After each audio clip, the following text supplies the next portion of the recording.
As the district council member, I obviously was deeply involved, as all my colleagues were, with respect to this plan, not simply as council president, but as someone who lives in Bethesda, cares deeply about Bethesda, and continues to believe that this plan does strike the right balance between creating a more vibrant community for the future and taking care of those who live there today.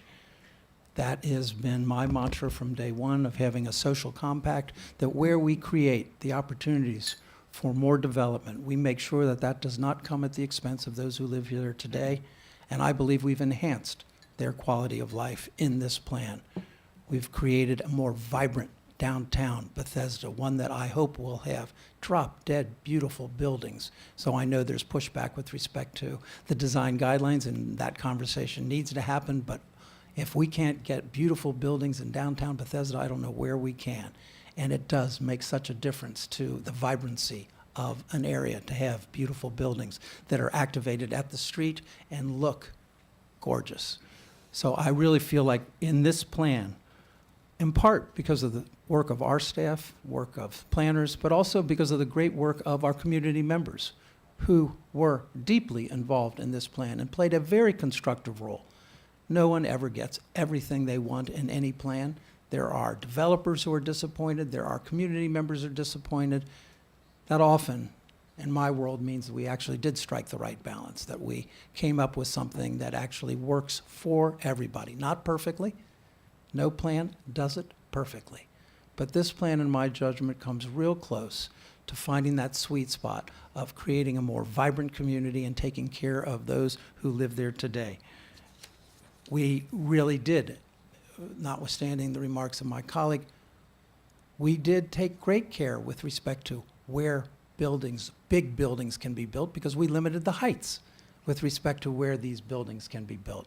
We heard our residential communities who said to us, please do not put tall, looming buildings over our community. And we said to ourselves, given the small amount of capacity that we have to allocate here, we don't need to do that. We can make sure that our residential communities are, in fact, taken care of and provide enough capacity in the places where we think it is appropriate to ensure really a wonderful development. We provided for public amenities, 13 new parks and expansion of 2 existing parks, 13 new acres of public spaces. We are going to create a greener, more livable community in Bethesda, one that has recreation facilities, one that is a more livable community. We made for 11 new bike and pedestrian facilities, expansion of the Bethesda Circulator, bus rapid transit on Wisconsin, and intersection improvements and additional bike share stations. We are pursuing a multimodal approach which hopefully will have an impact on our mode share, which we do need to attack. But in this moment, we don't even have a plan when it comes to mode share. We have an aggressive target that our staff came up with, and we said, how are we going to get there? Okay, let's find out how we are going to get there. Let's have a serious plan by our planners in our Department of Transportation.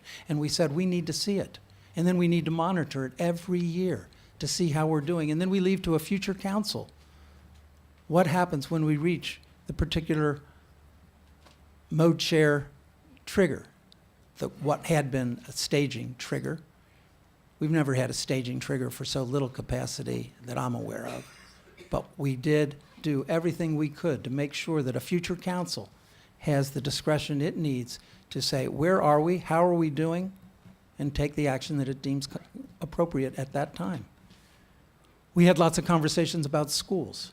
And our school system, I think, is really becoming a great partner when it comes to this dialogue. And there are options. We're going to have some issues with respect to the high school, but that issue is, in fact, being addressed in an appropriate manner.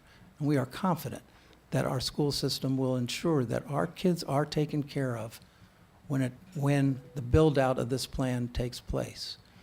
So all in all, I really feel like when we get to the Bethesda overlay zone, we will be in a strong position to do the things that we must do to really make sure that our goals with respect to this plan and our zoning sets of issues, and we do have zoning sets of issues we're going to have to address.